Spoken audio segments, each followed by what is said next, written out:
ക്യാഷും കൂടെ മേടിക്കുക. ആരും ഇല്ലാന്ന് വിചാരിക്കരുത്. എല്ലാവരൊക്കെ പോകുന്നുണ്ട്, എൻ്റെ കുട്ടികൾ മാത്രം വീട്ടിനകത്തിരിക്കുന്നു. അച്ഛൻ വരുമെന്ന് വിചാരിച്ചോ കുട്ടികള്? മേല നടക്കാൻ മേല, നടക്കാൻ ബുദ്ധിമുട്ടുണ്ട്. ഹസ്ബൻഡിനും മേല അല്ലേ? ഹസ്ബൻഡ് ഞാനും കൂടെ പോയപ്പോഴാണ് വണ്ടി ഇരിക്കുന്നത്. ഞാൻ അറിഞ്ഞു കാര്യങ്ങളൊക്കെ. കിടന്നു.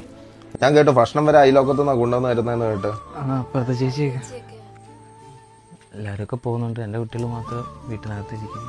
അവരെ സ്നേഹിച്ച് കല്യാണം കഴിച്ചു എന്ന് പറയുന്ന കുറ്റത്തിന് ഇവരെ ഇനിയും ദ്രോഹിക്കാൻ പാടില്ല. ബന്ധുക്കളും ആരും ഇവിടെ വരാറില്ല എന്ന് കേട്ടു. ചേച്ചിക്ക് മേല, ചേട്ടനും കാലും മേല, ഈ ചേട്ടനെ എണീറ്റ് നിൽക്കാൻ പോലും മേല. നമുക്ക് ഇവരെ സ്കൂളിൽ അയക്കണം, ഇവർക്ക് യൂണിഫോമും കാര്യങ്ങളും എല്ലാം മേടിച്ചു കൊടുക്കണം. അച്ഛൻ വരുമെന്ന് വിചാരിച്ചോ കുട്ടികള്? ഇല്ല, വിചാരിച്ചില്ല. അപ്പൊ അച്ഛൻ വന്നപ്പോ സന്തോഷമായോ കുഞ്ഞുങ്ങൾക്ക്? എല്ലാ സാധനങ്ങളും അച്ഛൻ മേടിച്ചിട്ടുണ്ട് കേട്ടോ. നിങ്ങളുടെ കുടുംബത്തിൽ